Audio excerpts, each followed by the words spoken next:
तो आज हम रेस्पिरेशन इन प्लांट्स के जबरदस्त दर्द देने वाले इलेक्ट्रॉन ट्रांसपोर्ट सिस्टम टॉपिक के दर्द को जड़ से खत्म कर देंगे। तो बेटा सन की एनर्जी इन इलेक्ट्रॉन्स में है, इन इलेक्ट्रॉन से NADPH2 के अंदर गई और इसीलिए जब ये हाइड्रोजन CO2 में ऐड होगा तो ग्लूकोज बनेगा। साइटोक्रोम C जो है वो वाटर सॉल्युबल है और इसीलिए वो लिपिड की मेम्ब्रेन में फिक्स नहीं हो पाता, मेम्ब्रेन के थोड़ा आउटर साइड पे अटैच होता है। हमारी NCERT में भी लिखा है। कितनी ATP बनेंगी वो डिपेंड करेगा कि इलेक्ट्रॉन डोनर कौन है, कौन देता था इलेक्ट्रॉन, या तो NADH2 कॉम्प्लेक्स 1 को या FADH2 कॉम्प्लेक्स 2 को, उस पर डिपेंड करेगा।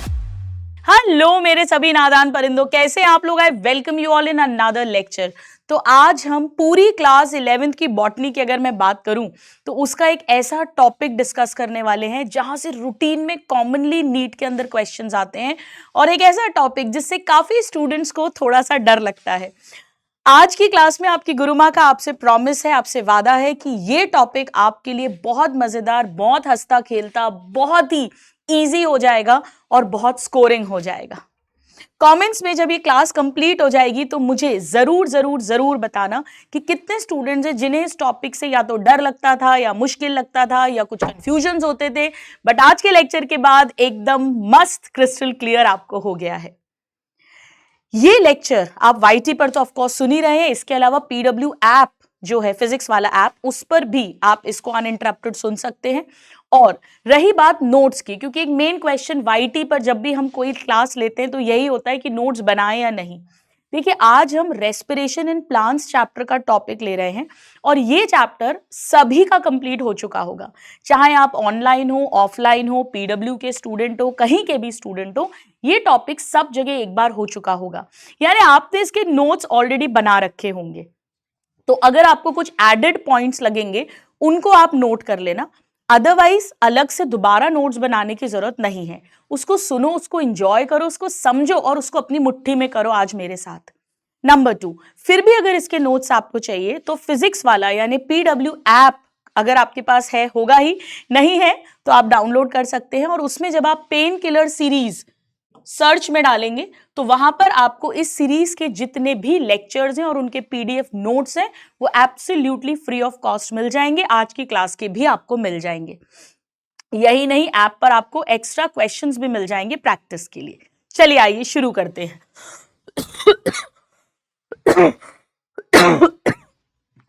प्लीज एक्सक्यूज मी बेटा, थोड़ा सा कफ एंड कोल्ड हो रहा है, पर मैं नहीं चाहती थी कि आपकी क्लास डिले हो। तो आइए हम शुरू करते हैं। थोड़ा सा आज मेरे साथ बेयर करना, डॉक्टर भी कभी कभी पेशेंट हो जाते हैं।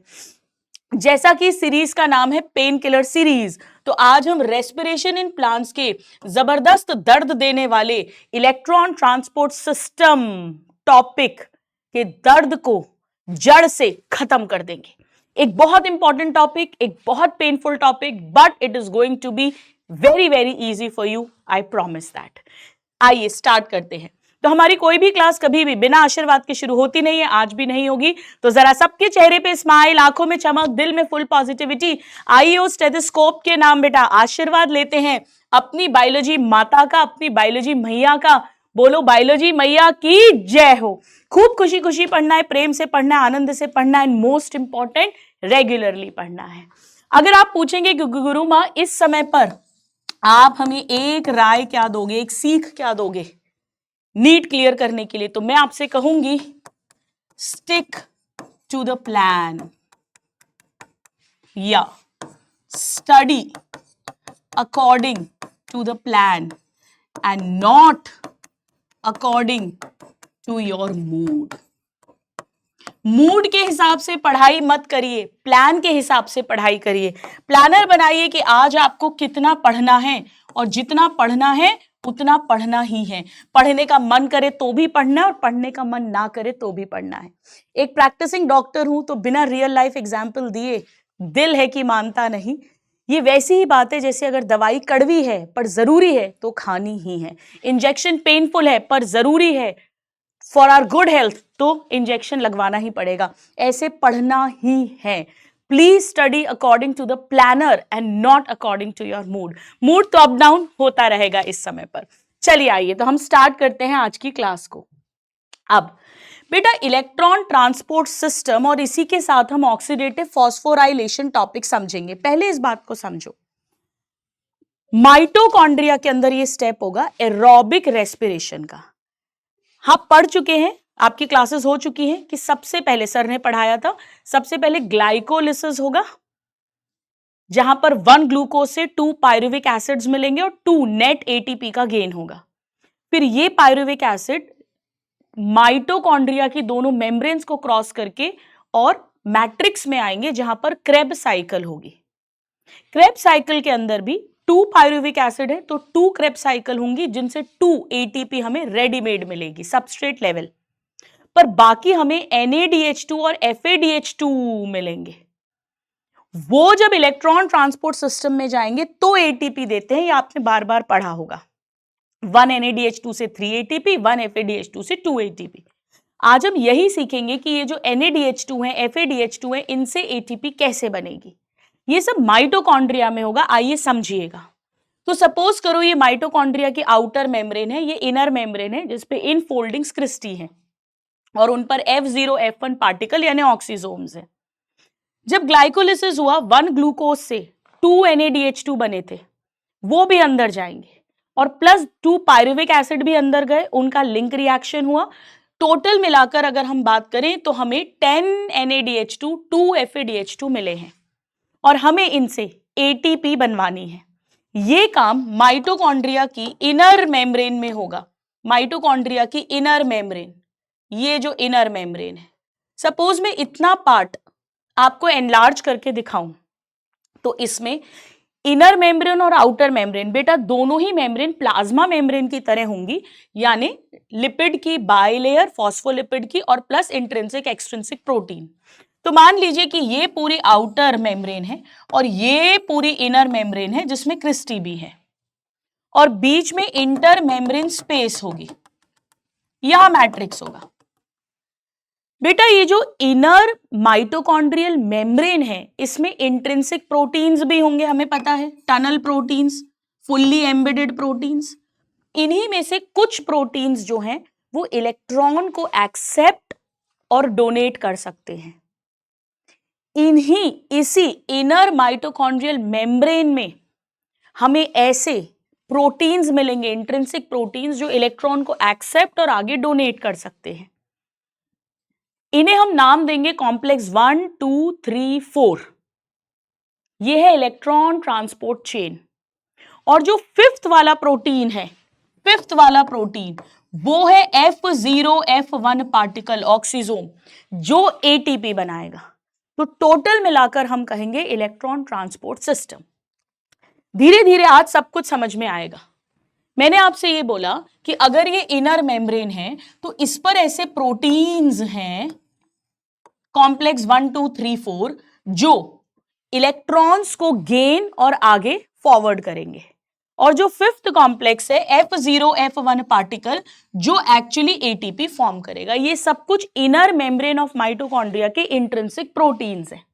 तो हमारी एनसीईआरटी भी लिखती है कि what is ETS? It is a metabolic pathway through which electron passes from one carrier to another, और ये इनर मेम्ब्रेन ऑफ माइटोकॉन्ड्रिया पर है। ये 2 पॉइंट्स आपको आने चाहिए। आपके नोट्स में अगर हैं तो बहुत अच्छी बात है, नहीं है तो ये आपको पता होना चाहिए। अब बेटा ध्यान से समझिएगा, कॉम्प्लेक्स 1 की पहले बात करते हैं। कॉम्प्लेक्स 1 मतलब एक ऐसा प्रोटीन है जो NADH2, अब बड़ा ध्यान से सुनना, बड़ा ध्यान से सुनो, देखो सॉरी 1 सेकेंड।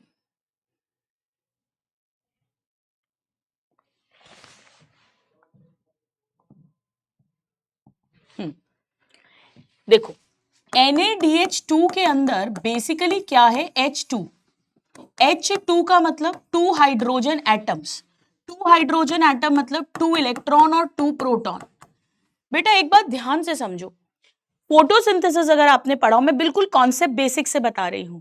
तो जब सन की लाइट पड़ती है, जब सन की लाइट, बनाना मत कुछ भी, सिर्फ सुनो, जब सनलाइट पड़ती है तो याद है आपको फोटो सिस्टम 1 फोटो सिस्टम 2, इनके इलेक्ट्रॉन्स उचकते हैं ऊपर, पहले 2 वाले का, इधर 1 वाले का। साइक्लिक, नॉन साइक्लिक फोटोफॉस्फोराइलेशन होता है। तो वहां क्या होता था, वो जो क्लोरोफिल का मॉलिक्यूल था, क्लोरोफिल ए, जो रिएक्शन सेंटर था, उसका इलेक्ट्रॉन ही तो ऊपर जाता था, यानी सन की एनर्जी इलेक्ट्रॉन में आ गई थी। और फिर यही इलेक्ट्रॉन और प्रोटॉन ने मिलकर NADPH2 बना लिया था, और यही हाइड्रोजन फिर CO2 को मिलता था, जिससे कि ग्लूकोज यानी खाना बनता था। यानी एक्चुअली ग्लूकोज के अंदर जो हाइड्रोजन आया है, हाइड्रोजन वो NADPH2 का आया है, और हाइड्रोजन मतलब इलेक्ट्रॉन और प्रोटॉन, तो ये इलेक्ट्रॉन इस क्लोरोफिल ए के आए हैं। और ये क्यों उचके हैं? क्योंकि इनमें सन की एनर्जी है। तो बेटा सन की एनर्जी इन इलेक्ट्रॉन्स में है, इन इलेक्ट्रॉन से NADPH2 के अंदर गई, और इसीलिए जब ये हाइड्रोजन CO2 में ऐड होगा तो ग्लूकोज बनेगा। यानी ग्लूकोज के अंदर जो C6H12O6 ग्लूकोज है, इसके अंदर भी जो हाइड्रोजन है, उनमें जो इलेक्ट्रॉन्स हैं वो हाई एनर्जी इलेक्ट्रॉन्स हैं। पहली बात। दूसरी बात, जब ग्लूकोज बनेगा तो जो कार्बन कार्बन बॉन्ड्स जुड़ते हैं, इनमें भी हाई एनर्जी होती है। ये भी फोटोसिंथेसिस से ही बना है, सन की एनर्जी है। तो इन दोनों को ही तो हम ब्रेक डाउन कर रहे हैं रेस्पिरेशन में। इतना समझ आया? अब यानी वो जो ग्लूकोज है बेटा, उसके इलेक्ट्रॉन्स को हम धीरे धीरे निकाल रहे हैं, और उसके इलेक्ट्रॉन प्लस प्रोटॉन से हम NADH2 और क्रेब्स साइकिल में FADH2 भी बनाते हैं। यानी ग्लूकोज की जो एनर्जी है उसके इलेक्ट्रॉन्स में है, और उसके इलेक्ट्रॉन्स NADH2 FADH2 के अंदर है, हाई एनर्जी। और वो एनर्जी हमें चाहिए क्योंकि हम उससे अब ATP बनाना चाहते हैं, ताकि सेल उस ATP एनर्जी को यूज कर सके। तो होता क्या है बेटा, सबसे पहले ये जो NADH2 है ना, मैं सिखाऊंगी अभी। सपोज करो ये इनर मेम्ब्रेन है, सपोज करिए कि ये इनर मेम्ब्रेन है, ये मैट्रिक्स है, ठीक है, ये इनर माइटोकॉन्ड्रियल मेम्ब्रेन है, इधर पर इंटर मेम्ब्रेन स्पेस होगी, इधर पर आउटर वाली माइटोकॉन्ड्रिया की मेम्ब्रेन होगी। मैट्रिक्स के अंदर जो क्रेब साइकिल से NADH2 बने हैं, प्लस जो ग्लाइकोलिसिस वाले NADH2 जो माइटोकॉन्ड्रिया की मेम्ब्रेन्स को क्रॉस करके मैट्रिक्स में आ गए, वो सारे हैं। तो बेटा यहां पर जो पहला प्रोटीन है कॉम्प्लेक्स 1, वो क्या करता है, इस NADH2 के इलेक्ट्रॉन्स ले लेगा, इलेक्ट्रॉन्स ले लेगा, यानी इलेक्ट्रॉन प्रोटॉन हट गए, तो अब ये फिर से NAD बन गया, ताकि ये फिर से रीयूज होता रहेगा क्रेब साइकिल में करने में। तो NADH2 जो है उसे तो NAD में कन्वर्ट कर दिया, यानी NADH2 का हाइड्रोजन रिमूव करवाया है इस कॉम्प्लेक्स ने। तो इस कॉम्प्लेक्स को कहते हैं बेटा NADH2 या NADH डिहाइड्रोजिनेज। बिल्कुल सिंपल है, ये NADH2 से हाइड्रोजन रिमूव करवा रहा है, तो इसका नाम है NADH डिहाइड्रोजिनेज। अब इस प्रोटीन के अंदर क्या क्या होता है, मैं एक ट्रिक से याद कराती हूं। फालतू मन फंसा, बेटा जब फालतू मन होता है तो फंस जाता है, फालतू मन फंसा, यानी FMN और FES। बेटा ये जो FES है इसमें आयरन है, और आयरन आप जानते हो 2+ और 3+ दो फॉर्म्स में मिलता है, फेरस और फेरिक। 2+ जब एक इलेक्ट्रॉन लूज करेगा, यानी एक नेगेटिव चार्ज कम हो गया, यानी एक पॉजिटिव चार्ज बढ़ गया, तो 3+ में चेंज हो जाएगा। और 3+ जब इलेक्ट्रॉन गेन करेगा, एक नेगेटिव चार्ज ऐड हो गया, यानी पॉजिटिव चार्ज कम हो गया, तो 2+ में कन्वर्ट हो जाएगा।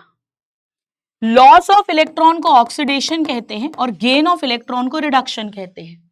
यानी Fe2+ ऑक्सीडाइज होकर Fe3+ में कन्वर्ट होता है, और Fe3+ अगर रिड्यूस होगा तो Fe2+ में वापस कन्वर्ट होगा, इंटर कन्वर्टेबल है।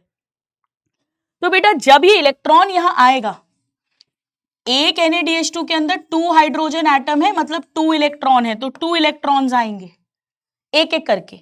तो FES अभी 3+ में होगा, जैसे ही इलेक्ट्रॉन गेन करेगा 2+ में कन्वर्ट हो जाएगा, और अब ये इस इलेक्ट्रॉन को आगे भेजेगा। ये काम होता है कॉम्प्लेक्स 1 का। तो जितने भी NADH2 बने वो एक एक करके कॉम्प्लेक्स 1 को अपना इलेक्ट्रॉन देते जाएंगे, और खुद NAD में वापस कन्वर्ट हो जाएंगे, और कॉम्प्लेक्स 1 को कहेंगे NADH डिहाइड्रोजिनेज, और ऐसे करके आयरन उसमें इंटर कन्वर्टेबल होता रहेगा। तो NADH का जो इलेक्ट्रॉन है वो कॉम्प्लेक्स 1 पे आया, और फिर उसने आगे भेजा, कहां भेजा अभी बताऊंगी। ऐसे ही बेटा कॉम्प्लेक्स 2 भी होता है, वो FeDH2 वाला इलेक्ट्रॉन लेगा। तो जो FeDH2 वाला इलेक्ट्रॉन है वो इसको दे देगा कॉम्प्लेक्स 2 को, और खुद कन्वर्ट हो जाएगा FeD में, ताकि वापस से क्रेब साइकिल में रीयूज हो सके। यहां मेरी ट्रिक है फैड फसा, फैड फसा, फैड फसा, यानी FeD और फिर FeS। अगेन वही कहानी होगी, इलेक्ट्रॉन यहां आएगा तो वही Fe3+ होगा, इलेक्ट्रॉन आएगा Fe2+ में चेंज होगा, और ये भी अब इस इलेक्ट्रॉन को आगे भेजेगा। इसका नाम हो जाएगा FeDH2 डिहाइड्रोजिनेज या FeDH डिहाइड्रोजिनेज। पर FeDH2 कब बना था? याद है आपको क्रेब साइकिल में, जब सक्सिनेट से फ्यूमरेट बनता है, जब सक्सिनेट से फ्यूमरेट बनता है उस समय पर FeD से FeDH2 बना था, FeD से FeDH2 बना था। तो एक्चुअली FeDH2 के अंदर जो इलेक्ट्रॉन आया है वो कहां से आया है? सक्सिनेट से। सक्सिनेट ने अपना इलेक्ट्रॉन लूज करा था, FeD को दिया था, तभी FeDH2 बना था और वो फ्यूमरेट में कन्वर्ट हुआ था। तो वैसे तो ये FeDH2 से इलेक्ट्रॉन ले रहा है, बट वो अल्टीमेटली सक्सिनेट से आया हुआ है, तो इसे सक्सिनेट डिहाइड्रोजिनेज एंजाइम भी कहते हैं। याद है क्रेब साइकिल में पढ़ते हैं कि सारे क्रेब साइकिल के एंजाइम मैट्रिक्स में मिलते हैं एक्सेप्ट सक्सिनेट डिहाइड्रोजिनेज जो इनर माइटोकॉन्ड्रियल मेम्ब्रेन पर है। तो आप इसे FeDH2 डिहाइड्रोजिनेज भी कह सकते हो, बट और अच्छा रूट कॉज में जाना है तो सक्सिनेट डिहाइड्रोजिनेज नाम दे देते हैं। अब सवाल उठता है ये दोनों अपने इलेक्ट्रॉन्स कहां देंगे? कॉम्प्लेक्स 1 NADH2 के इलेक्ट्रॉन ले रहा है, कॉम्प्लेक्स 2 FeDH2 के इलेक्ट्रॉन्स ले रहा है। सवाल उठता है ये कहां देंगे? बेटा ऐसा समझ लो ये शर्मा अंकल के बेटे हैं भैया, ये वर्मा अंकल के बेटे हैं, और दोनों को गुप्ता अंकल की बेटी से प्यार है। हमको तुमसे प्यार है, जिया बेकरार है। जी हाँ, शर्मा अंकल के बेटे और वर्मा अंकल के बेटे दोनों को गुप्ता अंकल की दीदी से, मतलब गुप्ता अंकल की बेटी से प्यार है। गुप्ता अंकल की बेटी, अब बेटा ध्यान से सुनो, ये इनके घर नहीं जा सकते, ये भी इनके घर नहीं जा सकते, पिताजी ने पकड़ लिया, बहुत ठुकाई हो जाएगी, मोहल्ले में सब एक दूसरे को जानते हैं। गुप्ता अंकल तो छोड़ो, शर्मा अंकल खुद अपने लड़के की ठुकाई लगा देंगे, वर्मा अंकल खुद अपने लड़के की ठुकाई लगा देंगे, बोले कैसी हरकतें कर रहे हो तुम लोग, मोहल्ले में हमारा नाम बदनाम कर रहे हो। तो ये क्या करते हैं, ये अपनी चिट्ठी देने के लिए, अपना प्रेम पत्र, लव लेटर देने के लिए, यानी इलेक्ट्रॉन देने के लिए एक छोटे बच्चे को बुलाते हैं। कॉलोनी में छोटे बच्चे बचपन में ये काम बहुत करते हैं, इस भैया का लेटर उस दीदी को देने का। उस बच्चे का नाम है UQ, यूबिक्विनॉन। बेटा ये भी एक प्रोटीन है, ये भी इनर मेम्ब्रेन में है, पर ये मोबाइल इलेक्ट्रॉन कैरियर है, ये मूव कर सकता है इधर से उधर मेम्ब्रेन में। ये सब तो फिक्स है, अपने अपने घर में है, शर्मा अंकल, वर्मा अंकल और गुप्ता अंकल के बेटा बेटी। तो होता क्या है बेटा, ध्यान से सुनना, UQ को ये भी इलेक्ट्रॉन देगा और ये भैया भी UQ को देंगे। तो UQ के पास इलेक्ट्रॉन्स आएंगे, प्रोटॉन का जुगाड़ वो करेगा, कुल मिलाकर बन गया UQH2, UQH2, UQH2। यानी NADH2 का इलेक्ट्रॉन भी UQ के पास आ गया, FeDH2 का इलेक्ट्रॉन भी UQ के पास आ गया, और वो कन्वर्ट हो गया UQH2 में। अब गुप्ता अंकल की बेटी, दीदी, मतलब है कॉम्प्लेक्स 3। बेटा इसकी ट्रिक है B, एक मधुमक्खी है B फंसी G1 में, G1 में नहीं C1 में। तो B यानी साइटोक्रोम B, फंसी यानी FeS, G1 में नहीं C1 में यानी साइटोक्रोम C1। बेटा साइटोक्रोम जो होते हैं ये भी प्रोटीन्स होते हैं, पिगमेंट्स होते हैं जिनमें कॉपर होता है, और कॉपर भी आप जानते हो 2 फॉर्म्स में मिलता है, आयरन की तरह, क्यूपरस एंड क्यूपरिक। सेम कहानी होगी बेटा, एक इलेक्ट्रॉन लूज होगा तो क्यूपरिक में चेंज होगा, इधर एक इलेक्ट्रॉन गेन होगा तो क्यूपरस में चेंज होगा। तो बस वही कहानी चलती रहेगी, ये अपना इलेक्ट्रॉन इसको देगा, ये इलेक्ट्रॉन इसको देगा, ये इलेक्ट्रॉन इसको देगा, ऐसे यहां से भी इलेक्ट्रॉन इधर जाएगा, इधर जाएगा, इधर जाएगा। ठीक है, यहां तक समझ आया? चलो इतना पार्ट पहले दिखाती हूं। तो कॉम्प्लेक्स 1 को कहेंगे NADH डिहाइड्रोजिनेज। ये NADH2 का इलेक्ट्रॉन रिमूव करवा के उसे NAD में रीऑक्सीडाइज कर देगा। फालतू मन फंसा, फालतू मन फंसा, ये है कॉम्प्लेक्स 1। कॉम्प्लेक्स 2 है FeDH2 डिहाइड्रोजिनेज, और अच्छा बोलना है तो सक्सिनेट डिहाइड्रोजिनेज। फैड फंसा, फैड फंसा, ये FeDH2 से इलेक्ट्रॉन ले लेगा। कॉम्प्लेक्स 3 जो है वो है बी फंसी जीवन में नहीं C1 में। तो बी यानी साइटोक्रोम बी फंसी जीवन में नहीं C1 में। यहां पर साइटोक्रोम्स है जिनमें कॉपर होता है, सॉरी साइटोक्रोम में आयरन ही होगा, सॉरी सॉरी सॉरी, है ना, आयरन होगा, sorry I am sorry, cytochrome में आयरन ही होता है बेटा। और कॉपर भी अगर होगा, जो आगे कॉपर सेंटर्स आएंगे वो Cu+2+ में होता है, साइटोक्रोम में आयरन ही होता है। तो साइटोक्रोम बी और C1 इनके पास जाएगा, ऐसे इलेक्ट्रॉन आगे बढ़ता जा रहा है। चलो यहां तक समझ आया कहानी में, एक बार फिर से दिखाती हूं। तो आयरन इस तरह से, कॉपर इस तरह से घूमता रहता है, FMN, FAD, FES का फुल फॉर्म बता दिया मैंने। एक हाइड्रोजन एटम में एक इलेक्ट्रॉन एक प्रोटॉन है, तो एक H2 में 2 इलेक्ट्रॉन 2 प्रोटॉन होंगे, ये बता दिया। अब यहां देखिए प्लीज, फुल कॉन्सेंट्रेशन चाहिए आपका। देखिए बेटा NaDH2 जो है, इसने अपना इलेक्ट्रॉन कॉम्प्लेक्स 1 को दिया, ये जा रहा है आगे, और इसने UQ को पकड़ा दिया, ये खुद NaDe में कन्वर्ट हो गया टू बी रीयूटिलाइज्ड। इसी तरह सक्सिनेट से फ्यूमरेट बना था, तब FAD से FADH2 बना था, उस FADH2 का इलेक्ट्रॉन कॉम्प्लेक्स 2 फैड फसा ने ले लिया और उसने भी UQ इस बच्चे को दे दिया। अब इस बच्चे ने, ये UQH2 में चेंज हो गया, इसने कॉम्प्लेक्स 3 को दे दिया जो B फसी जीवन में नहीं C1 में है। बेटा यहां एक बात ध्यान रखो, इस कॉम्प्लेक्स का नाम देंगे साइटोक्रोम BC1 कॉम्प्लेक्स। क्यों? आप कहोगे गुरुमा इसमें FES भी तो है, तो बेटा FES तो यहां भी है ना, कॉमन है, तो इसीलिए इसको नाम दिया था NADH डिहाइड्रोजनेस, इसे FADH या सक्सिनेट डिहाइड्रोजनेस, और इसे देंगे BC1 कॉम्प्लेक्स, साइटोक्रोम B और C1 कॉम्प्लेक्स। अब बेटा एक बात और समझो, वो जो UQ छोटा बच्चा है वो है यूबिक्विनॉन। क्विनॉन मतलब वो कीटोन है, इनर मेम्ब्रेन में ही है पर इधर उधर घूम सकता है। अब बेटा सुनो, जब उसके पास इलेक्ट्रॉन आया, कॉम्प्लेक्स 1 शर्मा अंकल के बेटे ने भी दिया, कॉम्प्लेक्स 2 वर्मा अंकल के बेटे ने भी दिया, तो जब इलेक्ट्रॉन आया बेटा, इलेक्ट्रॉन के साथ प्रोटॉन भी आएगा, कैसे हम देखेंगे, यानी हाइड्रोजन आएगा, यानी हाइड्रोजन ऐड होगा। बेटा जब हाइड्रोजन ऐड होता है तो क्या होता है, हाइड्रोजन ऐड होता है तो उसको रिडक्शन कहते हैं। तो बेटा वो अल्कोहल में चेंज हो जाता है। देखो ना, कीटोन ये होता है, अल्कोहल ये होता है, दोनों में ही एक एक कार्बन है, एक एक ऑक्सीजन है, पर यहां हाइड्रोजन भी है। तो जैसे ही उस बच्चे के पास, UQ के पास इलेक्ट्रॉन प्रोटॉन यानी हाइड्रोजन आएगा, वो UQH2 में चेंज होगा, यानी अब वो अल्कोहल बन गया, अब उसे यूबिक्विनॉल कहेंगे। तो what is ubiquinol? It is reduced ubiquinone. Ubiquinone क्या है? कीटोन UQ, और उसमें जब हाइड्रोजन ऐड होगा तो वही बन जाएगा यूबिक्विनॉल यानी अल्कोहल UQH2। ये अच्छे से समझ आया? अभी सिर्फ इतना समझाया है, अभी और कुछ नहीं समझाया। अब सुनो क्या होगा।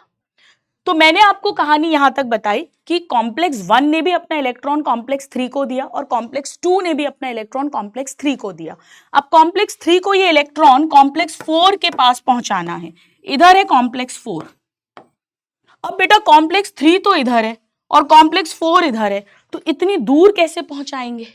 तो अगेन एक मोबाइल इलेक्ट्रॉन करियर चाहिए, वो होता है साइटोक्रोम C1 नहीं, B और C1 ये तो मेम्ब्रेन में फिक्स है, मैंने बोला C, साइटोक्रोम C।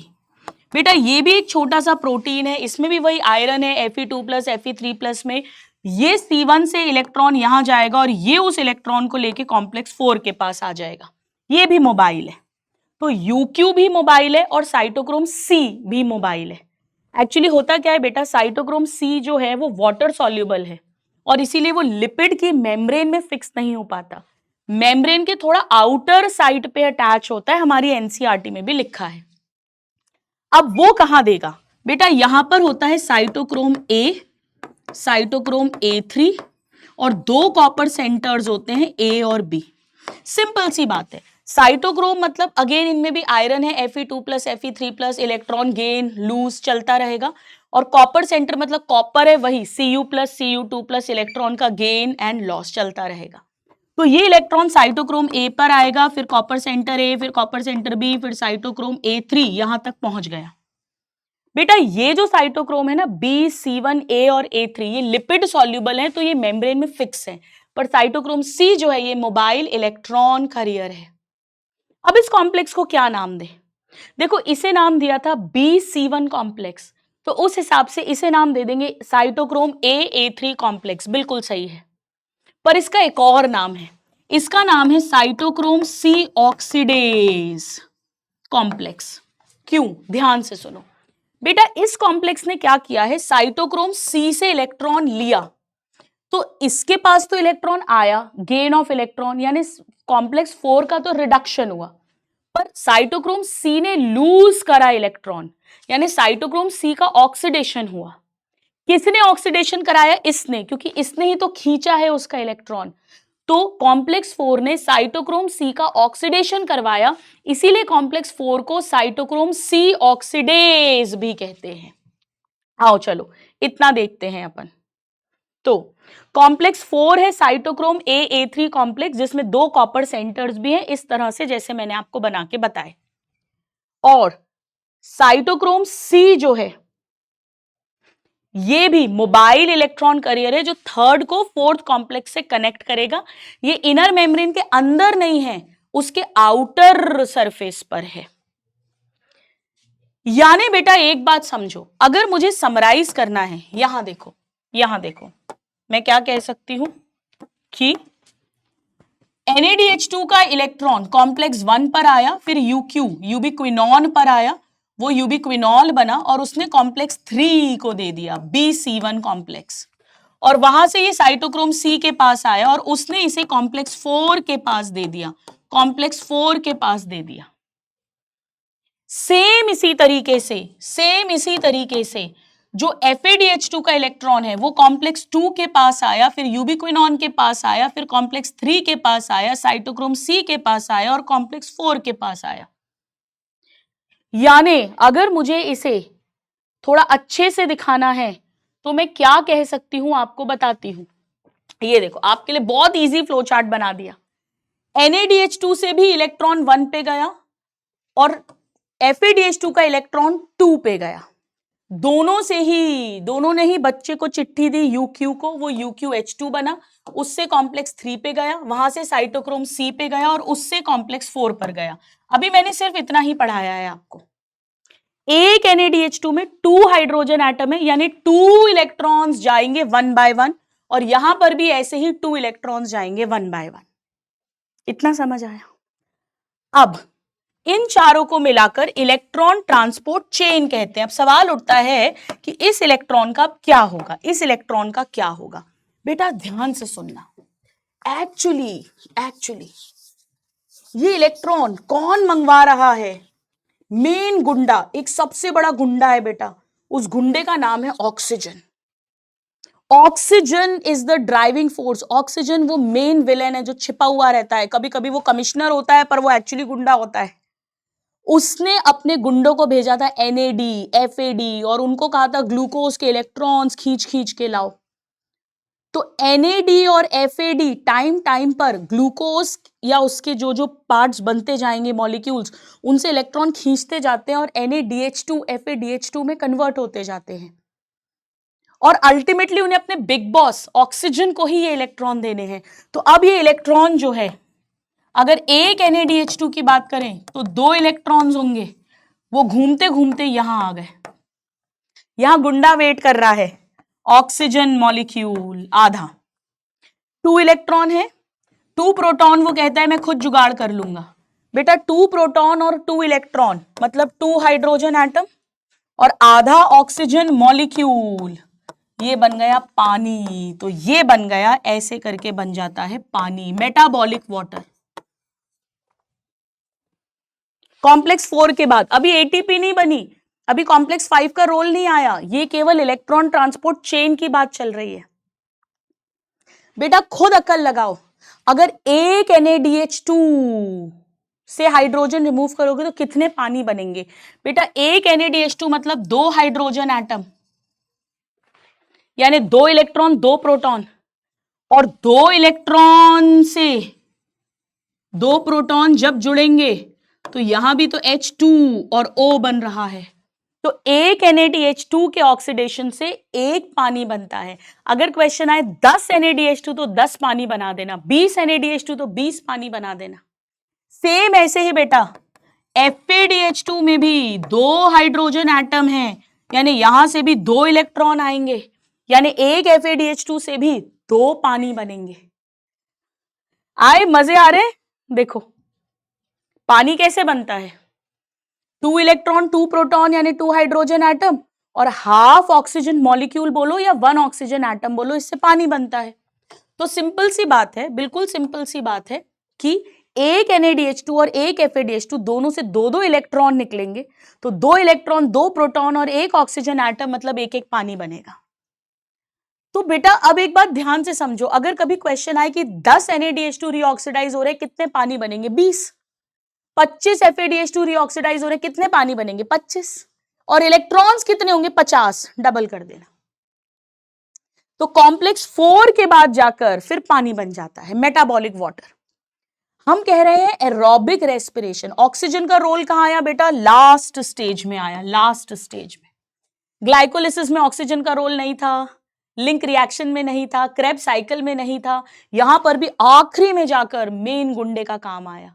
लेकिन फिर भी वो बहुत जरूरी है, वाइटल है, क्योंकि वही पूरा प्रोसेस ड्राइव कर रही है। उसी ने मेन कमांड भेजा था to remove hydrogen from the system. System मतलब ग्लूकोज से हाइड्रोजन, और हाइड्रोजन में भी क्या, मेनली इलेक्ट्रॉन्स, क्योंकि उन इलेक्ट्रॉन्स में सन की एनर्जी है, वो हाई एनर्जी इलेक्ट्रॉन्स है। तो इलेक्ट्रॉन्स को खींच के लाने के लिए विथ प्रोटॉन यानी in the form of hydrogen atom, NCERT की लाइन है ये, जो गुंडे आए वो NAD FAD आए, पर उन गुंडों का बिग बॉस कौन था, ये ऑक्सीजन था। Oxygen is driving the whole process. आई एनसीईआरटी की लाइन समझ। एक और जबरदस्त बात आपको सिखाती हूं, जब आप एनसीईआरटी का डायग्राम देखोगे तो आप एक चीज नोट करना, यहां पे तो 2 इलेक्ट्रॉन लिखा है शुरू में, यहां भी 2 इलेक्ट्रॉन जो ये निकालते हैं NaDH2 FADH2 से, और यहां भी 2 इलेक्ट्रॉन जिससे फाइनली पानी बनता है, पर बीच में सब जगह एक एक इलेक्ट्रॉन लिखा है। ऐसा क्यों? एक्चुअली बेटा इलेक्ट्रॉन 1 बाय 1 आएगा, इसीलिए 1 NaDH2 होगा तो 2 इलेक्ट्रॉन खींचेंगे, पर वो 1 बाय 1 आएंगे, पर आएंगे दोनों, इसीलिए शुरू और आखिरी में 2-2 इलेक्ट्रॉन है और बीच में 1-1-1-1 है। यहां तक की कहानी समझ आ गई। Complex 1 NADH dehydrogenase, complex 2 FADH dehydrogenase या सक्सिनेट डिहाइड्रोजिनेज, कॉम्प्लेक्स 3 B फंसी G1 में नहीं C1 में, तो cytochrome B/C1 complex, complex 4 cytochrome A/A3 complex या साइटोक्रोम C ऑक्सीडेज, कॉम्प्लेक्स 1 फालतू मन फंसा यानी FMN FES, कॉम्प्लेक्स 2 फैड फंसा यानी FAD FES, कॉम्प्लेक्स 3 बी फंसी G1 में नहीं C1 में, cytochrome B FES cytochrome C1, complex 4 cytochrome A/A3 and 2 copper centres. Mobile electron career कौन से हैं, UQ and cytochrome C। UQ convert होगा UQH2 में, UQ यूबिक्विनॉन कीटोन है और UQH2 यूबिक्विनॉल यानी अल्कोहल में रिड्यूस होगा। Cytochrome C inner mitochondrial membrane के आउटर सरफेस पर अटैच्ड है, अंदर नहीं है, पर UQH2 इनर मेम्ब्रेन में है। साइटोक्रोम 1, 2, 3, 4 ये सब इनर मेम्ब्रेन में है। यहां तक क्लियर हो गया? आगे बढ़ते हैं। अब आप कहोगे कि गुरुमा ATP तो बनी नहीं, इलेक्ट्रॉन ट्रांसपोर्ट चेन समझ में आ गया, पानी भी बन गया, इलेक्ट्रॉन जो ग्लूकोज से खींच खींच के लाए थे उसे मेन गुंडे ऑक्सीजन के पास भी पहुंचा दिया, ऑक्सीजन का भी रोल आ गया, वापस से FAD NAD भी बन गए ताकि क्रेब्स साइकिल लिंक रिएक्शन वगैरह चलती रहे, बट ATP तो बनी नहीं। सारा खेल तो उसी के लिए कर रहे थे। आओ अब आपको समझाती हूं।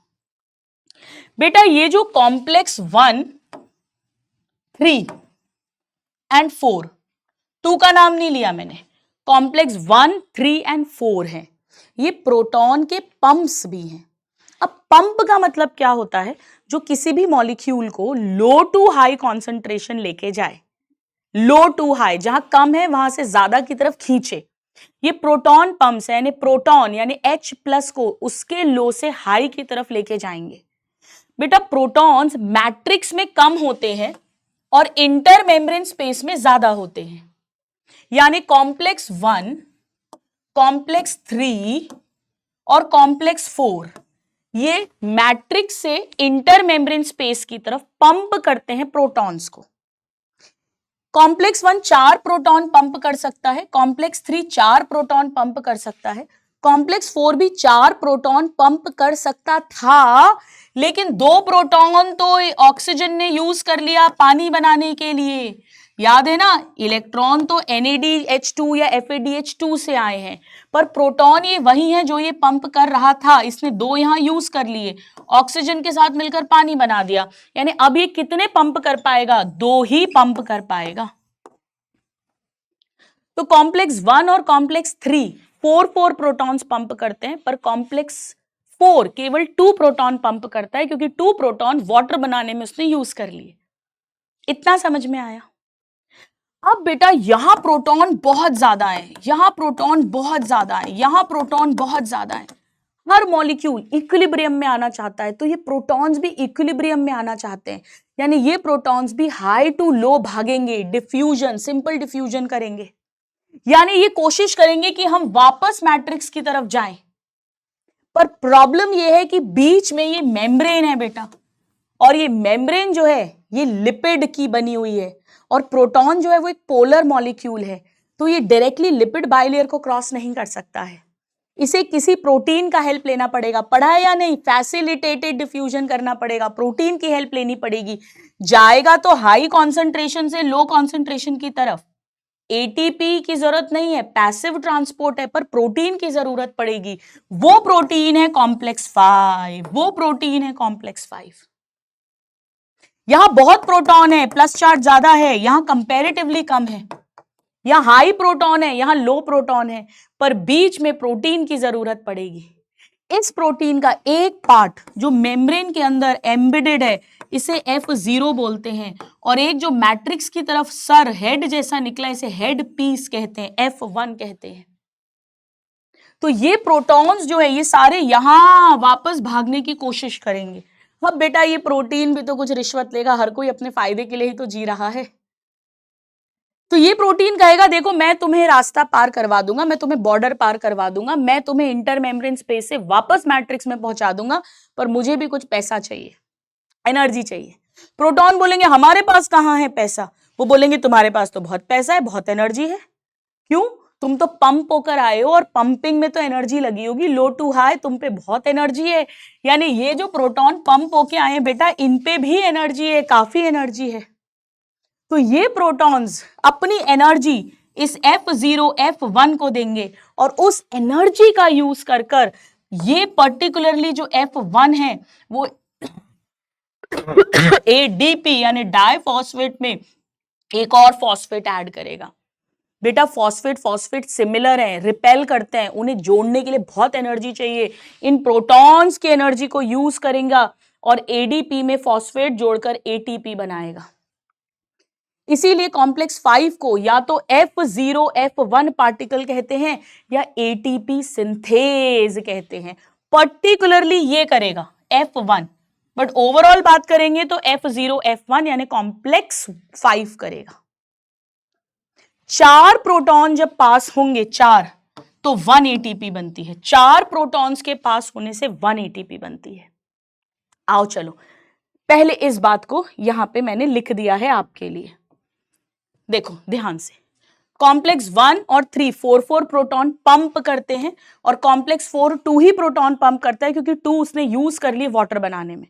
पंप मतलब लो टू हाई कॉन्सेंट्रेशन, यानी मैट्रिक्स से इंटर मेम्ब्रेन स्पेस में एक्टिवली ट्रांसपोर्ट करेंगे।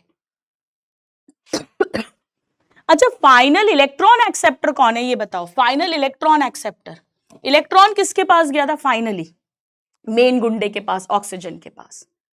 फाइनल हाइड्रोजन एक्सेप्टर भी किसको बोलते हैं? इलेक्ट्रॉन प्लस प्रोटॉन, हाइड्रोजन, वो भी ऑक्सीजन है। तो बेटा फाइनल इलेक्ट्रॉन एक्सेप्टर और फाइनल हाइड्रोजन एक्सेप्टर ऑक्सीजन है। अब एक बात समझो ध्यान से, जब NaDH2 ऑक्सीडाइज होने आएगा तो कॉम्प्लेक्स 1 भी इन्वॉल्व है, 3 भी इन्वॉल्व है, 4 भी इन्वॉल्व है। तीनों से 4 4 और 2 यानी टोटल 10 प्रोटॉन पंप होंगे। इतना समझ आया? लेकिन जब FADH2 ऑक्सीडाइज होने आएगा तो कॉम्प्लेक्स 2 3 और 4 ही इन्वॉल्व है और 2 प्रोटॉन पंप नहीं करता है, तो 3 वाला 4 प्रोटॉन्स पंप करेगा और 4 वाला 2 प्रोटॉन्स पंप करेगा, यानी टोटल 6 प्रोटॉन पंप होंगे। क्या ये बात समझ आई? NaDH2 के टाइम 10 प्रोटॉन्स पंप होंगे, बट FADH2 के टाइम 6 ही प्रोटॉन्स पंप होंगे, क्योंकि कॉम्प्लेक्स 1 यहां इन्वॉल्व नहीं है। 2, 3, 4 होता है पर 2 वाला पंप नहीं है, और यहां 1, 3, 4 तीनों इन्वॉल्व है। इतनी बात समझ में आई? बेटा यही कारण है कि जो ATP का नंबर बनेगा वो डिफरेंट होगा NaDH2 और FADH2 के ऑक्सीडेशन से, क्योंकि नंबर ऑफ प्रोटॉन पंप जो हो रहे हैं वो डिफरेंट है, और प्रोटॉन्स के वापस लौटने के टाइम ही तो उसी एनर्जी से तो ATP बनती है। बिल्कुल एक एक दर्द क्लियर हो रहा है, एक एक शब्द समझ आ रहा है बेटा। NCERT एक एक लाइन समझा रही हूं आपको। ये बहुत प्यारे कॉन्सेप्ट्स हैं। UQ, UQH2, cytochrome C, mobile कौन सा है, फिक्स कौन सा है, कॉम्प्लेक्स 1, 2, 3, 4, 5 इनके नाम क्या हैं, सब कुछ। यानी बेटा यहां पर एक प्रोटॉन, एक केमिकल, एक इलेक्ट्रिक केमिकल का ग्रेडियंट डिफरेंस क्रिएट हुआ है, इलेक्ट्रोकेमिकल ग्रेडियंट। यहां प्रोटॉन ज्यादा है, प्लस ज्यादा है, यहां कंपैरेटिवली माइनस है, और जब ये प्रोटॉन्स यहां जाएंगे तो ATP बनेगी। अब मैं आपको कुछ ऐसा पढ़ाऊंगी इतना जबरदस्त जो NCERT में भी गलत दिया है। आपने सही सुना, NCERT में भी गलत दिया है, ध्यान से सुनिएगा। तो कॉम्प्लेक्स 4 का एक F0 पार्ट है जो मेम्ब्रेन, इनर मेम्ब्रेन के अंदर है, ट्रांस मेम्ब्रेन है, फैसिलिटेटेड डिफ्यूजन या ट्रांसपोर्ट कर रहा है प्रोटॉन्स का from inter membrane space into matrix. F1 main head piece है जो टुवर्ड्स मैट्रिक्स निकला हुआ है, और यही एक्चुअली ATP सिंथेसिस करता है। बेटा पहले NCERT के अंदर थ्योरी में भी और डायग्राम में भी 2 प्रोटॉन से 1 ATP बनाई थी। फिर जब उन्होंने पिछला जो एडिशन था उसमें डायग्राम में तो चेंज कर दिया 4 प्रोटॉन, पर थ्योरी में 2 प्रोटॉन लिखा था। अब फाइनली थ्योरी और डायग्राम दोनों में चेंज हो गया है, तो अब 100% 4 प्रोटॉन से 1 ATP ही लगाना है हमें। यहां तक समझ आया? तो आप कहोगे गुरु मां NCERT में कहां गलत दिया है, बेचारों ने कर तो दिया सही। बिल्कुल सही बात है। अब मैं बताती हूं गलत क्या है, गलत क्या है, और आपको क्या आंसर करना है। बेटा अगर हम NCERT की बात माने कि 4 प्रोटॉन से 1 ATP बनती है, तो 8 प्रोटॉन से 2 ATP बनेगी और 10 प्रोटॉन से 2.5 ATP बनेगी। मान रहे हो या नहीं? अगर 4 प्रोटॉन से 1 ATP बनती है तो 8 प्रोटॉन से 2 ATP बनेगी, 12 प्रोटॉन से 3 ATP बनती, पर 10 ही प्रोटॉन है, यानी 2 और, तो आधी ATP यानी 2.5 ATP। इसी तरह 1 FADH2 से अगर 6 प्रोटॉन पंप होते हैं तो 4 प्रोटॉन से 1 ATP और अगले 2 प्रोटॉन से आधा यानी 1.5 ATP बनेगी। मानते हो? पर NCERT ने अभी भी ये गलत लिख रखा है। एक्चुअली ये गलत है, एक्चुअली ये गलत है। गलत क्या बेटा? एक्चुअली ये ओल्ड कॉन्सेप्ट था। पहले NCERT में डायग्राम भी ओल्ड कॉन्सेप्ट का था, थ्योरी भी ओल्ड कॉन्सेप्ट की थी। 2 प्रोटॉन से 1 ATP होता था ओल्ड कॉन्सेप्ट में, 1 NaDH2 1 FADH2 से 3 और 2 ATP बनती थी ओल्ड कॉन्सेप्ट से। पर अब पूरी दुनिया में कॉन्सेप्ट रिवाइज हो गया है। 4 प्रोटॉन से 1 ATP हो गया है, तो 1 NaDH2 से 2.5 और 1 FADH2 से 1.5 ATP हो गया है। NCERT ने क्या किया, वो 4 प्रोटॉन वाला तो न्यू कॉन्सेप्ट ऐड कर दिया NCERT में, पर ये जो number of ATP from 1 NaDH2 1 FADH2 ये अभी भी पुराना लिखा हुआ है। ये बात तो हम समझ गए कि कितनी ATP बनेंगी वो डिपेंड करेगा कि इलेक्ट्रॉन डोनर कौन है, कौन देता था इलेक्ट्रॉन, या तो NaDH2 कॉम्प्लेक्स 1 को या FADH2 कॉम्प्लेक्स 2 को, उस पर डिपेंड करेगा। बट ये बात अभी भी पुराना कॉन्सेप्ट लिखा है। अब सवाल ये उठता है गुरु हम आंसर क्या लगाएंगे? देखो अगर उन्होंने ये पूछा कि 1 NaDH2 से कितनी ATP बनती है और ये ऑप्शन है, ये ऑप्शन में ही नहीं है, तो ये लगा देना। अगर सिर्फ ये ऑप्शन में है और ये नहीं है तो ये लगा देना। पर मान लो दोनों ऑप्शन में है तो हम क्या लगाएं? बेटा 100% ये लगाइएगा। पिछले 3-4 साल से ऑलमोस्ट हर साल कोई ना कोई ऐसा क्वेश्चन आता है जहां NCERT में एरर है, फैक्ट कुछ और है, और NTA ने फैक्ट को आंसर माना है, ना कि NCERT को। तो अगर दोनों ऑप्शन में दिए हो तो लेटेस्ट जो वर्ल्ड वाइड अप्रूव्ड है न्यू कॉन्सेप्ट है वही आंसर आप लगाएंगे। मजे आ रहे हैं? मजे आए या नहीं आए? तो मैंने क्या किया है, मैंने यहां पे आपके लिए सब चीजें सिंप्लीफाई कर दी फॉर 1 ग्लूकोज। पहले एनसीईआरटी में ये दिया था, अब डिलीट कर दिया, यानी अब पूरा ये है। तो इसमें तो कोई कंफ्यूजन नहीं है, 4 प्रोटॉन से 1 एटीपी, एनसीईआरटी की थ्योरी डायग्राम सब जगह करेक्टेड है। बट 1 NADH2 1 FADH2 से इतनी एटीपी बनती है जो अभी तक एनसीईआरटी में नहीं है। एनसीईआरटी में पुराना कॉन्सेप्ट चल रहा है। अगर दोनों में से कोई एक ही ऑप्शन है तो वो लगा देना, पर दोनों ऑप्शन है तो न्यू कॉन्सेप्ट लगाओगे। यानी हम जानते हैं बेटा कि 2 NADH2 ग्लूकोज से बने थे ग्लाइकोलिसिस में, 2 NADH2 लिंक रिएक्शन में बनते हैं, और 1 क्रेब्स साइकिल से 3 NADH2 यानी 2 क्रेब्स साइकिल से 6 NADH2 यानी टोटल 10 NADH2 बनते हैं, और 1 क्रेब्स साइकिल में 1 FADH2, तो 2 क्रेब्स साइकिल होंगी तो 2 FADH2 बनते हैं। ये 1 ग्लूकोज के ब्रेकडाउन की कहानी है। तो अगर हम ओल्ड कॉन्सेप्ट की बात करें तो 1 NADH2 से 3 यानी 10 से 30 एटीपी, और 1 FADH2 से 2 यानी 2 से 4 एटीपी, यानी ये हो गई 34 एटीपी। और 2 एटीपी ग्लाइकोलिसिस में मिली थी सबस्ट्रेट लेवल डायरेक्ट, और 2 क्रेब्स साइकिल से 2 एटीपी वाया जीटीपी मिली थी, यानी 4 एटीपी डायरेक्ट मिली थी। तो 30 और 4 34 और 4 38 एटीपी मिलती है 1 ग्लूकोज के ब्रेकडाउन से ओल्ड कॉन्सेप्ट के अकॉर्डिंग। बट अगर हम न्यू कॉन्सेप्ट के हिसाब से जाएं तो 1 NADH2 से 2.5 एटीपी यानी 10 से 25 एटीपी मिलेंगी, और 1 FADH2 से 1.5 एटीपी यानी 2 से 3 एटीपी मिलेगी, यानी ये 28 एटीपी हुई। और 4 एटीपी डायरेक्ट वाली तो है ही, तो ये 32 एटीपी हुई। तो न्यू कॉन्सेप्ट के हिसाब से 1 ग्लूकोज से 32 एटीपी ही मिलती है, ना कि 38 एटीपी। मजे आ गए? वेरी वेरी इंटरेस्टिंग, बहुत बेसिक। अब आप एनसीईआरटी की लाइंस पढ़ना, साइटोक्रोम सी, यूबिक्विनॉल, एक एक शब्द अभी मैं आपको रीड भी करवा दूंगी, एक एक शब्द समझ आएगा। तो हम एक काम करते हैं, हम सबसे पहले एनसीईआरटी रीड करते हैं, फिर हम क्वेश्चंस करेंगे, ठीक है? आओ चलो अपनी एनसीईआरटी निकालो, मेरे साथ मार्क करना। यहां मैं मार्क करवाऊंगी बेटा, इंपॉर्टेंट है एक एक वर्ड। ये जो एटीपी फॉर्म हो रही है ना, इसे फॉस्फोराइलेशन कहेंगे, ऑक्सीडेटिव फॉस्फोराइलेशन। क्योंकि ये क्यों फॉर्म हो रही है, वो जो इलेक्ट्रॉन का ऑक्सीडेशन रिडक्शन गेनिंग लूजिंग हो रही है, उसके कारण ही फिर पंप्स ने प्रोटॉन पंप करे। वही प्रोटॉन जब हाई टू लो जा रहे हैं तो एटीपी बन रही है, तो ऑक्सीडेटिव फॉस्फोराइलेशन। फोटोसिंथेसिस में भी एटीपी बनती है, लाइट रिएक्शन में अगर आपने पढ़ा हो, अभी तक पढ़ लिया होगा, उसे हमने फोटो फॉस्फोराइलेशन कहा था। वो सनलाइट के कारण एटीपी बन रही थी। देखिए, जो एनर्जी स्टोर्ड है NADH2 एंड FADH2 में, उसे रिलीज करना है, यूटिलाइज करना है, एटीपी बनाना है।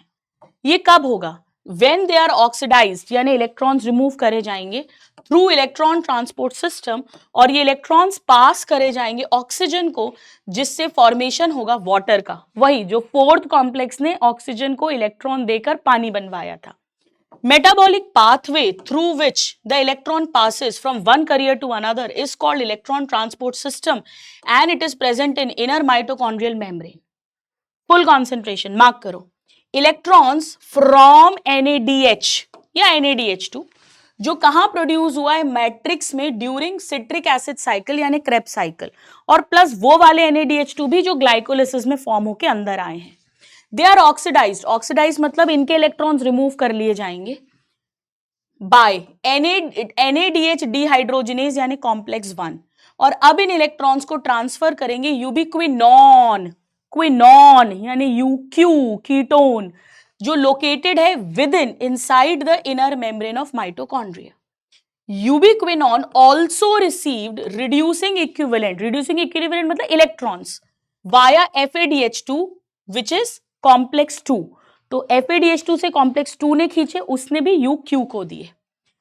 That is generated during oxidation of succinate in citric acid cycle. FADH2 कब बना था? जब सक्सिनेट से फ्यूमरेट बना था, तब FAD से FADH2 बना था। सक्सिनेट का हाइड्रोजन रिमूव हुआ था, यानी सक्सिनेट का ऑक्सीडेशन हुआ था। एक एक शब्द इंपॉर्टेंट है बेटा, एक एक शब्द। इसे ऑक्सीडेशन की जगह रिडक्शन कर देंगे, रॉन्ग हो जाएगा। तो ऑक्सीडेशन ऑफ सक्सिनेट मतलब जब सक्सिनेट से फ्यूमरेट बना था तब सक्सिनेट का हाइड्रोजन रिमूव होकर FAD को दिया था और FAD रिड्यूस होकर FADH2 बनाता है, पर सक्सिनेट का ऑक्सीडेशन होता था, सक्सिनेट का ऑक्सीडेशन होता था। और यूबिक्विनॉन का मतलब UQ है, UQ है। नाउ अब ये यूबिक्विनॉन जो है बेटा, इसके पास में इलेक्ट्रॉन्स आए हैं कॉम्प्लेक्स 1 से भी और कॉम्प्लेक्स 2 से भी, यानी अब ये रिड्यूस्ड यूबिक्विनॉन हो गया है, रिड्यूस्ड हो गया है, इसे यूबिक्विनॉल कहेंगे।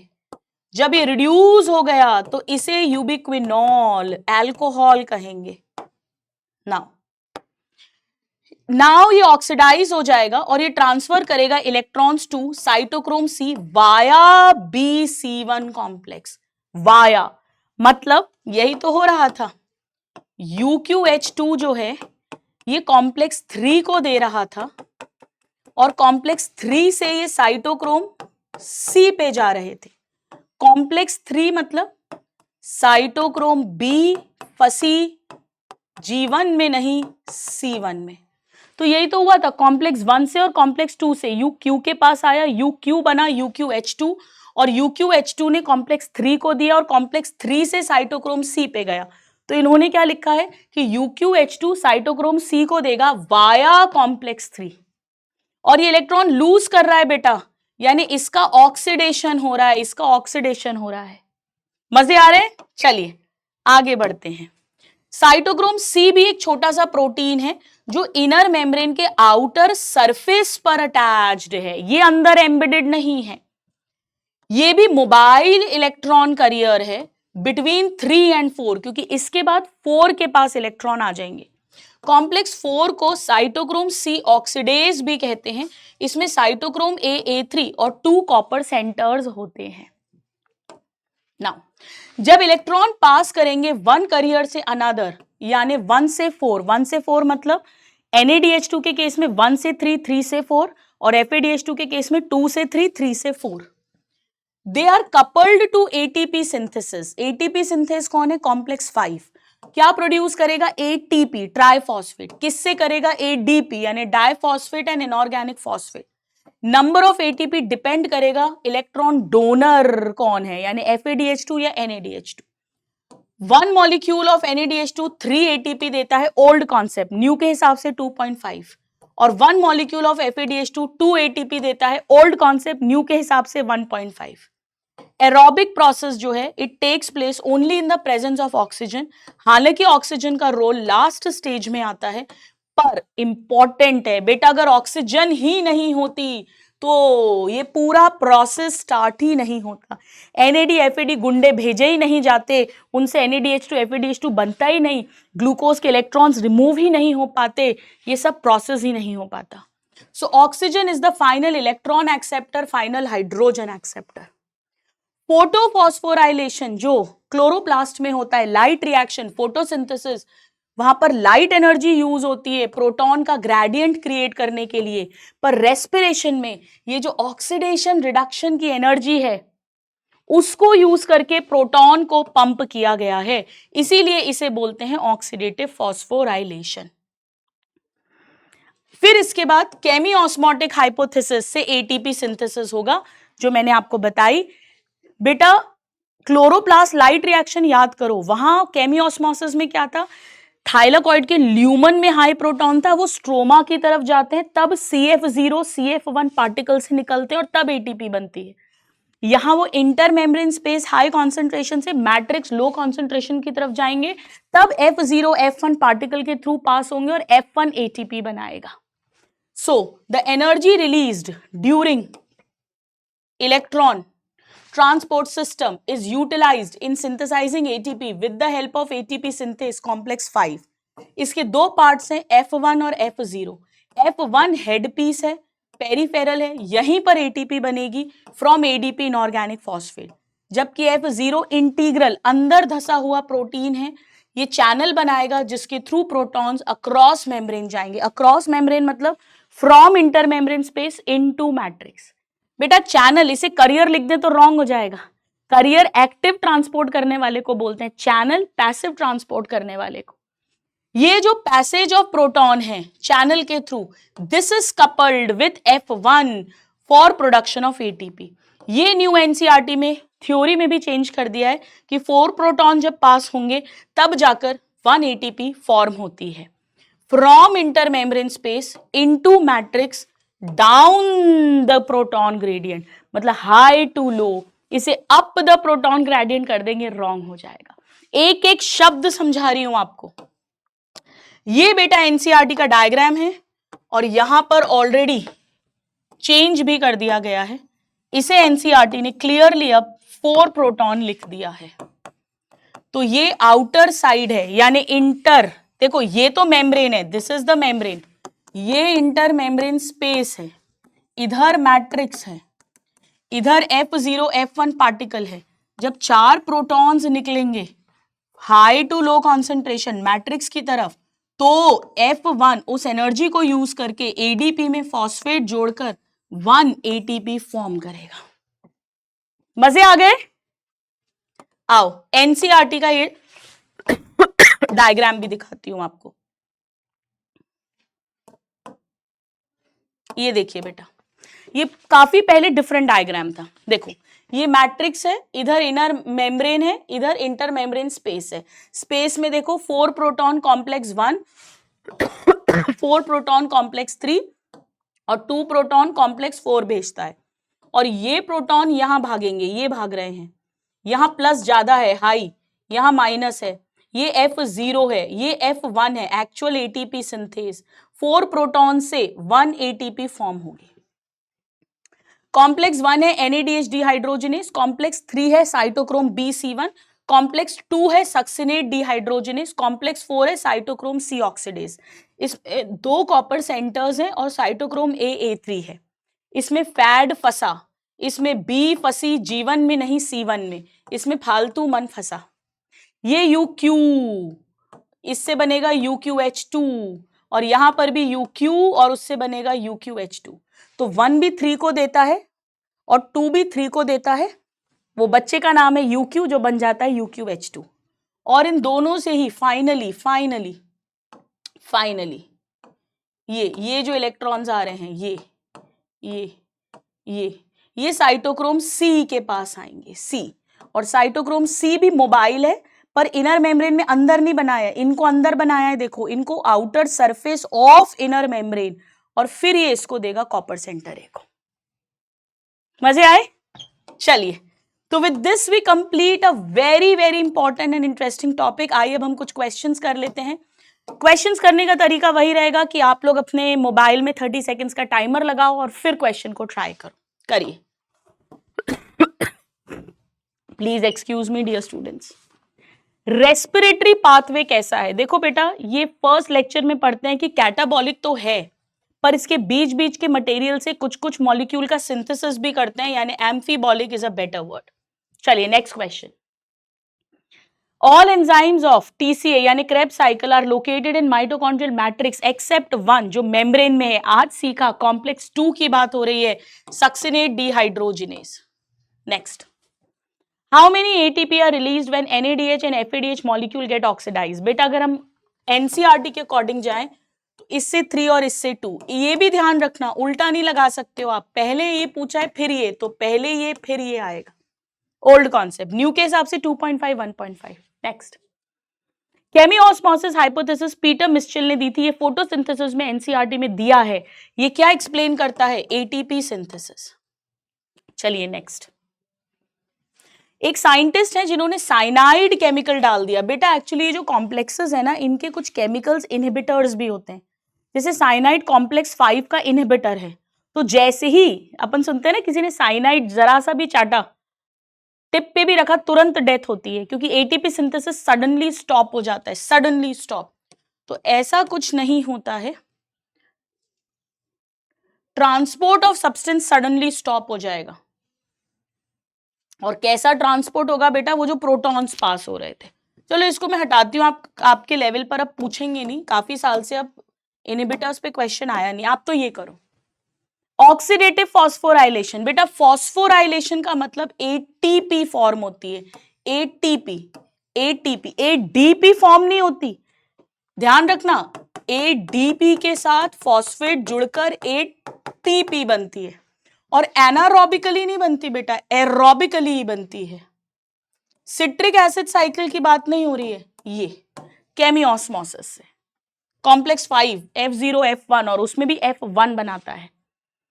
चलिए सीक्वेंस बताना है बेटा, कॉम्प्लेक्स 1 में है फालतू मन फंसा, कॉम्प्लेक्स 2 में फैड फंसा, वहां कोई साइटोक्रोम नहीं है। कॉम्प्लेक्स 3 में है सबसे पहले B, फिर फंसा, फिर जाता है C1 के पास, फिर C के पास जाता है, C जो मोबाइल है, और फिर उससे कॉम्प्लेक्स 4 के पास जाएगा, तो उसमें पहले A आता है और लास्ट में A3 आता है। तो पहले B, अब C1 नहीं दिया बेटा, यहां C1 दिया नहीं है, नॉट गिवन, कोई बात नहीं, तो जो दिए हैं उसका सीक्वेंस देख लेते हैं। सबसे पहले B, फिर C, फिर A3, नहीं सॉरी, B C A और A3, B C A और A3। चलिए नेक्स्ट, कॉम्प्लेक्स 1 और 4 को क्या कहते हैं बेटा? 1 को कहते हैं NADH dehydrogenase, NADH dehydrogenase, NADH dehydrogenase, और 4 को कहते हैं साइटोक्रोम C ऑक्सीडेज, 5 को कहते हैं ATP सिंथेस। चलिए नेक्स्ट बेटा, ड्यूरिंग क्रेब साइकिल पर ग्लूकोज पूछ रहे हैं, नेट यील्ड ऑफ ATP। अब ड्यूरिंग क्रेब साइकिल, बेटा क्रेब साइकिल की अगर मैं बात करूं, तो अगर 1 क्रेब साइकिल की बात करूं तो उसमें 1 ATP तो डायरेक्ट मिलती है जब सक्सिनाइल कोएंजाइम में से सक्सिनिक एसिड बनता है वाया GTP, याद है पहले GTP बनती है फिर उससे ATP बन जाती है, और 3 NADH2 बनते हैं जिनसे फ्यूचर में 3 into 3 9 ATP मिलेंगी, और 1 FADH2 बनता है जिससे फ्यूचर में 2 ATP मिलेगी ओल्ड कॉन्सेप्ट के अकॉर्डिंग। अब हम आंसर क्या लगाएं? देखो बेटा ये तो हो नहीं सकता है, और सिर्फ क्रेब साइकिल की बात की तो ये भी नहीं हो सकता है ओल्ड कॉन्सेप्ट से भी, वो तो टोटल बात होती, टोटल बात होती है। तो अब हम क्या लगाएंगे? देखो पर ग्लूकोज पूछा है, तो एक ग्लूकोज के लिए 2 बार क्रेब साइकिल होती है, क्योंकि 2 पायरुविक एसिड बनते हैं, 2 एसिटाइल कोएंजाइम में बनते हैं, तो 2 क्रेब साइकिल होती है। तो अब आपको समझना पड़ेगा कि वो डायरेक्ट वाली पूछ रहे हैं, तो 2 क्रेब साइकिल से 2 ATP, तो क्वेश्चन में समझना पड़ेगा कि वो पूछना क्या चाह रहे हैं। चलिए next, how many ATP are form during citric acid? अभी सिंपल दिया हुआ है, अब यहाँ कुछ नहीं दिया कि 1 ग्लूकोज, अगर 1 ग्लूकोज दिया होगा तो फिर 2 क्रेब साइकिल आप काउंट करोगे, कुछ भी नहीं दिया तो आप इसे 1 क्रेब साइकिल ही मानोगे। अब इसमें या तो 1 ATP दी होती सबस्ट्रेट लेवल, पर ऐसा कुछ नहीं दिया, तो हम मानेंगे कि ये टोटल पूछ रहे हैं। एक जो अभी रेडीमेड मिलेगी 3 NADH2 से 3 3 9 मिलेगी, और 1 FADH2 से 2 मिलेगी, यानी टोटल 12 ATP। अगर पर ग्लूकोज लिख देते ना बेटा तो 24 हो जाता। चलिए नेक्स्ट, केमियोस्मोटिक में ATP फॉर्म्ड होती है क्योंकि हाई एनर्जी बॉन्ड ऐसा कुछ नहीं होता, ADP पम्प्ड आउट ऐसा कुछ नहीं होता, प्रोटॉन का ग्रेडियंट बनता है मेम्ब्रेन के अक्रॉस दोनों तरफ, यानी इंटर मेम्ब्रेन स्पेस में हाई प्रोटॉन्स हैं और मैट्रिक्स में लो प्रोटॉन्स हैं, तो हाई टू लो मूव करते हैं F0 F1 पार्टिकल के थ्रू। चेंज इन परमिएबिलिटी ऐसा भी कुछ नहीं, प्रोटॉन ग्रेडियंट फॉर्म होता है, और जब वो ग्रेडियंट ब्रेक डाउन होगा, मतलब जैसे जैसे protons towards matrix high to low concentration जाएंगे वैसे वैसे ATP फॉर्म होगी, 4 प्रोटॉन के पासिंग से 1 ATP। चलिए ये भी नहीं पूछेंगे बेटा, वैसे ये सारे ही होते हैं इनहिबिटर्स, नहीं पूछेंगे। चलो ये बताओ, final electron acceptor, final hydrogen acceptor, final गुंडा, मेन गुंडा जो पूरे प्रोसेस को ड्राइव कर रहा है, ऑक्सीजन। सो मेरे प्यारे नादान परिंदों, आई होप ये टॉपिक पढ़ के आपको मजा आ गया, मुझे बहुत मजा आया आपको पढ़ाने में। नोट्स PW ऐप पर आपको मिल जाएंगे, एक्स्ट्रा क्वेश्चंस भी मिल जाएंगे प्रैक्टिस को, बट अब आपको क्या करना है, आपको बेटा NCERT खुद पढ़नी है, लाइन बाय लाइन, एक एक वर्ड बाय वर्ड, उसकी समरी वाला पार्ट भी पढ़ना, और एक्स्ट्रा क्वेश्चंस आप प्रैक्टिस कर सकते हैं PW ऐप से। और नोट्स भी आपको वहीं मिल जाएंगे। तो आप क्या करना बेटा, आप सबसे पहले रफ रजिस्टर लेना, और जैसे आप टीचर हो और एक स्टूडेंट को समझा रहे हो ऐसे खुद समझाना। कॉम्प्लेक्स 1 का नाम, 2, 3, 4, 5 पांचों के नाम, कहां से कहां जाएगा, कितने इलेक्ट्रॉन, कितना पानी बनेगा, 1 वाटर कैसे बनता है, 1 NaDH2 से 1 वाटर कैसे बना, 1 FeDH2 से 1 वाटर कैसे बना, ऑक्सीडेशन किसका होगा, रिडक्शन किसका होगा, मोबाइल कैरियर्स कौन से हैं, फाइनल इलेक्ट्रॉन हाइड्रोजन एक्सेप्टर कौन सा है, एटीपी कैसे बनती है, प्रोटॉन कौन कितने पंप करता है, लो हाई कॉन्सेंट्रेशन प्रोटॉन का कहाँ है। जैसे आप एक टीचर और एक स्टूडेंट को समझा रहे हो, इस तरीके से पढ़ने से ना बहुत अच्छा याद होता है, और कई ऐसे ऐसे कॉन्सेप्ट समझ आ जाते हैं जो कई बार हमने एज अ स्टूडेंट जब हम पढ़ रहे हैं तो हम ध्यान भी नहीं देते हैं। तो आई होप आपको मजे आ गए हैं आज की क्लास में। मुझे आपके कमेंट्स का इंतजार रहेगा, that will be a source of motivation for your Guruma as well. बताना कितने स्टूडेंट्स हैं जिन्हें किसी किसी पॉइंट्स में डाउट था, कहाँ डाउट था, पर अब एनसीईआरटी की एक लाइन क्रिस्टल क्लियर हो गई, एकदम कॉन्फिडेंस आ गया है, अब कोई भी क्वेश्चन दे दो हम फोड़ देंगे। All my love, all my blessings to all my नादान परिंदो। Bye, take care, God bless you, thank you so much.